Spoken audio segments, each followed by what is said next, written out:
Muy buenos días, mi nombre es Santiago del Castillo y el día de hoy vamos a hablar un poco acerca de la estructura del Poder Judicial de la Federación en México.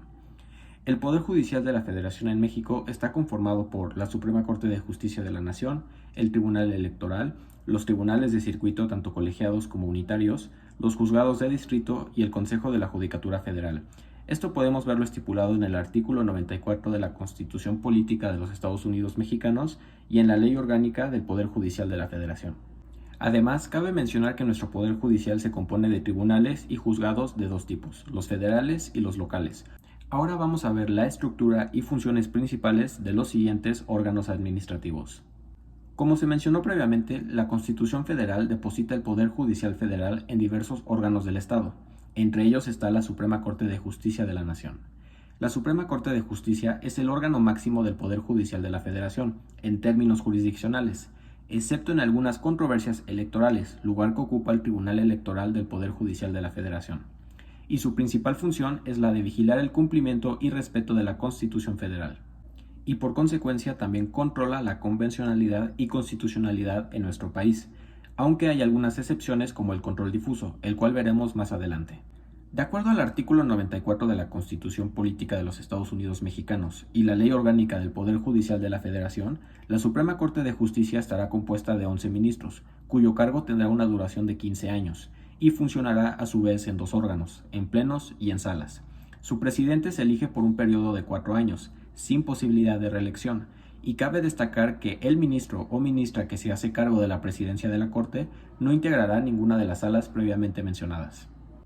Igualmente se debe diferenciar que el Pleno está integrado por todos los ministros de la Corte, incluyendo al presidente, mientras que las salas son únicamente integradas por aquellos ministros que han sido designados específicamente para dicha sala. En la Corte existen dos salas compuestas cada una por 5 ministros. La primera sala es para asuntos civiles y penales, mientras que la segunda sala es para asuntos administrativos y laborales. Entre sus atribuciones más importantes podemos destacar las siguientes: establecer jurisprudencia, resolver controversias constitucionales, resolver acciones de inconstitucionalidad y la de conocer del juicio de amparo. Ahora vamos a hablar un poco acerca de la estructura y funciones de los plenos regionales. Los plenos regionales son los que resuelven las contradicciones de criterios que se generen por los distintos circuitos que conformen sus territorios, logrando que persista un solo criterio obligatorio en varios circuitos de una misma región. Estos serán establecidos por el Consejo de la Judicatura Federal y los plenos regionales se integrarán por 3 magistradas o magistrados de circuito ratificados, quienes durarán en su cargo un periodo de 3 años, pudiendo ser designadas o designados para otro periodo igual. Y dos de sus atribuciones principales serían: 1. Resolver las contradicciones de criterios sostenidas entre los tribunales colegiados de circuito de la región correspondiente, determinando cuál de ellas debe prevalecer.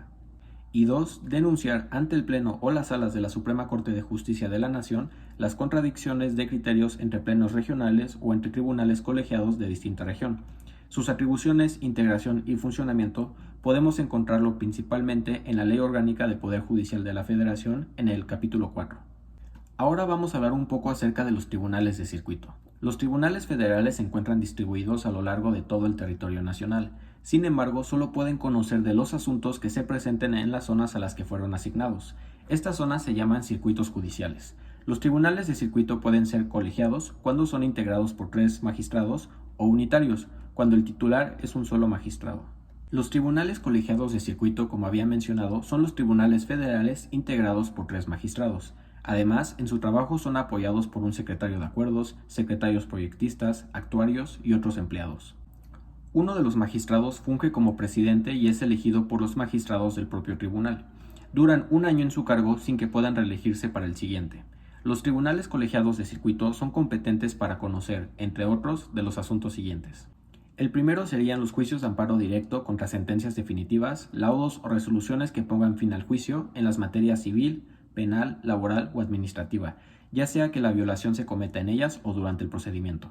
Y la segunda serían los asuntos delegados por las salas y los plenos de la Suprema Corte de Justicia de la Nación. Ahora bien, los tribunales unitarios de circuito son los tribunales federales integrados por un solo magistrado, el cual es auxiliado en sus labores por secretarios, actuarios y otros empleados. Estos tribunales particularmente conocen de materia civil, penal o administrativa y tienen encomendado resolver las siguientes cuestiones: El primero sería los juicios de amparo contra actos de otros tribunales unitarios de circuito que no constituyan sentencias definitivas, y la segunda, conflictos de competencia entre jueces de distrito y la calificación de impedimentos y excusas, excepto en lo relativo a los juicios de amparo. Ahora vamos a hablar un poco acerca de la estructura de los tribunales federales. Los tribunales federales son en general formalmente judiciales, o sea que conocen de justicia federal ordinaria, derecho civil, mercantil, penal, laboral, contencioso y tratados, y de justicia constitucional y convencional, al revisar que todos los poderes públicos realicen actos apegados a la Constitución Federal y los tratados internacionales. O también formalmente administrativos, como los tribunales agrarios, los tribunales administrativos o el Tribunal Federal de Justicia Administrativa. Ahora vamos a hablar del Consejo de la Judicatura Federal. Esta es la instancia conformada por 7 integrantes que funge para gobernar y administrar a la Judicatura, que no forma parte de la Suprema Corte de Justicia de la Nación y del Tribunal Electoral del Poder Judicial de la Federación. Su presidente es el mismo de la Suprema Corte de Justicia. Este consejo, sin incluir a la Suprema Corte de Justicia ni el Tribunal Electoral, únicamente administra, vigila y disciplina al Poder Judicial de la Federación, es decir, a los que forman parte de la carrera judicial, como los magistrados, los jueces, los secretarios, actuarios y oficiales, como es estipulado en el artículo 10 de la Ley de Carrera Judicial del Poder Judicial de la Federación. Entre sus competencias podemos apreciar que determina el número, división de circuitos, competencia territorial y especialización por materia de los tribunales colegiados de circuito, tribunales colegiados de apelación y juzgados de distrito, además que está a cargo de la Escuela Judicial del Poder Judicial de la Federación. Ahora vamos a hablar un poco acerca de la estructura de los poderes judiciales locales en México. La estructura de los poderes judiciales locales puede variar dependiendo de la constitución local de cada estado, pero usualmente la estructura y composición sería la siguiente. La primera parte de esta estructura sería el Tribunal o Sala Superior de Apelación, integrada por magistrados de los cuales uno es presidente, usualmente elegido por sus pares. La segunda parte de esta estructura serían los juzgados ordinarios de primera instancia, que conocen de forma mixta o bien especializada. Y finalmente estarían los juzgados menores, mínima cuantía o de paz, que conocen de asuntos por cuantía o relevancia. Además, existen los consejos de la judicatura locales, encargados de su gobierno y administración, así como de la carrera y escuela judicial. Usualmente, el presidente de la Sala Superior es el presidente de dicho consejo. También es importante recalcar que los tribunales locales son en general formalmente judiciales, o sea que conocen de justicia local ordinaria, como derecho civil, familiar, penal y mercantil concurrente, y también formalmente administrativos, como son los tribunales administrativos locales. Ahora vamos a indagar un poco acerca de la justicia administrativa federal y local, las materias jurídicas que conoce y su funcionamiento general. La justicia administrativa es un medio de control que existe en la administración pública y que busca imponer límites a la actividad de las autoridades responsables que llevan a cabo la administración. La justicia administrativa es fundamental para evitar, prevenir y corregir el abuso cometido por una autoridad administrativa. Entonces, estos tribunales son importantes porque resuelven los conflictos entre los individuos y el Estado, incluyendo sus múltiples dependencias y organismos, que pueden afectar con su propia actividad nuestra vida diaria. Algunos ejemplos de las materias jurídicas que conoce está la justicia fiscal federal y el derecho de competencia, donde podemos encontrar, por ejemplo, los monopolios y los oligopolios. Ahora vamos a hablar un poco acerca de la justicia ordinaria federal, de los controles de constitucionalidad y convencionalidad y del control difuso. Brevemente, la justicia ordinaria federal podemos encontrarla en materia civil, penal, mercantil, administrativa, laboral y agraria. Ahora bien, el control difuso podemos dividirlo en el control de constitucionalidad y de convencionalidad. Estos son sistemas de protección de la supremacía constitucional, por lo que se aseguran que no exista ninguna ley o norma que esté por encima o en contra de la misma constitución política de los Estados Unidos mexicanos o bien de los tratados internacionales de los que formemos parte. Sin embargo, el control de convencionalidad se da cuando un juez contrasta una norma del ordenamiento jurídico interno mexicano con una norma prevista en un tratado internacional celebrado y ratificado por los Estados Unidos mexicanos, y se evalúa la compatibilidad entre ambas normas para su aplicación. En cuanto al control de constitucionalidad, se podría decir que es el mismo proceso, solo que en este caso se compara una norma inferior con la norma de la Constitución. Un ejemplo sería un juez local, que precisamente al ser local debe de aplicar la norma de su propia legislación, Pero si la norma que debe aplicar es contraria a una norma expuesta en la Constitución, el juez local en este caso debe de aplicar la norma federal por encima de la local. Ahora vamos a hablar un poco acerca del amparo, la controversia constitucional, la acción de inconstitucionalidad y la declaratoria general de inconstitucionalidad. La función del amparo se limita principalmente a cuestiones de derechos humanos y sociales, desde un punto de vista hacia el individuo, por lo que si se invaden competencias a nivel individual, pueden promover un amparo. Esto queda delimitado en el artículo 103 de la Constitución. La función de la controversia constitucional se centra principalmente en casos donde exista una controversia entre los poderes, por lo que si un poder se siente afectado por otro, pueden promover una controversia constitucional. Esto está estipulado en el artículo 105 de la Constitución y menciona que este tipo de casos tienen que ser presentados y abordados por la Suprema Corte de Justicia de la Nación. Brevemente, la acción de inconstitucionalidad es el juicio por el cual la Corte resuelve si una norma transgrede la Constitución, esto con el objetivo de preservar el orden constitucional.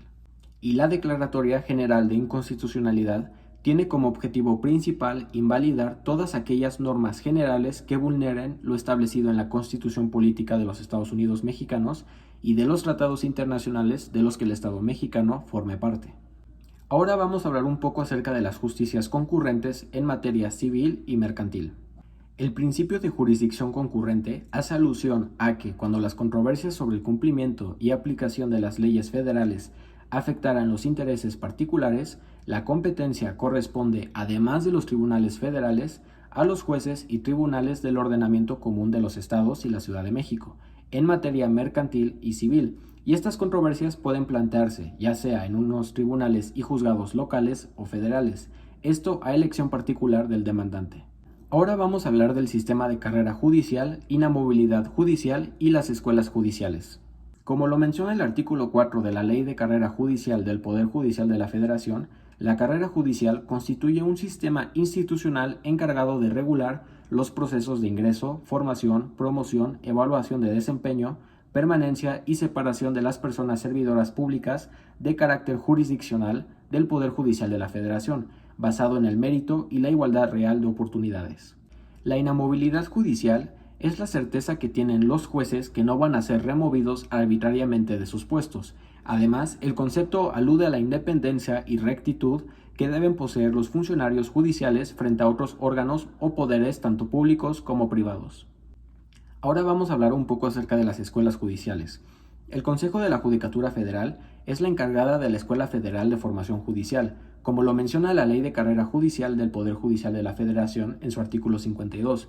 Funcionará como una institución de educación especializada en la que se imparte educación judicial para la profesionalización de la carrera judicial, para los estudios de posgrado, educación continua e investigación, así como para la formación, capacitación y actualización del personal jurisdiccional y administrativo del Poder Judicial de la Federación y de quienes aspiren pertenecer a este. Ahora vamos a abordar los principios constitucionales que deben regir al servicio público y a la carrera judicial.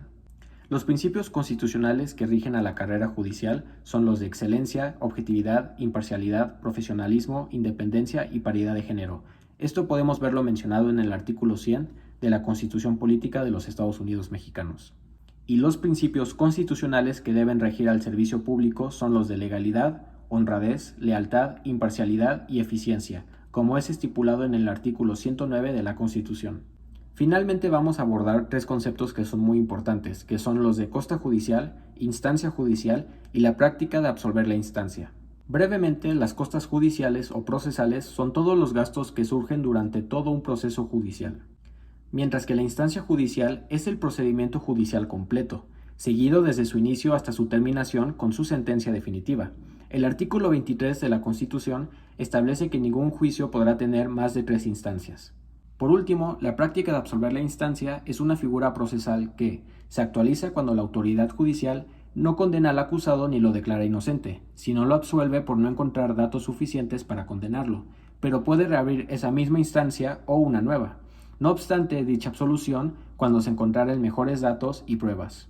Además, cabe mencionar que esta práctica está prohibida de acuerdo al artículo 23 de la Constitución Política de los Estados Unidos Mexicanos, ya que esta práctica atentaba contra el principio de no ser juzgado 2 veces por el mismo delito y también es una práctica que no brinda ningún tipo de seguridad ni certeza jurídica para los gobernados. Y con esto terminamos el video. Muchas gracias por verlo.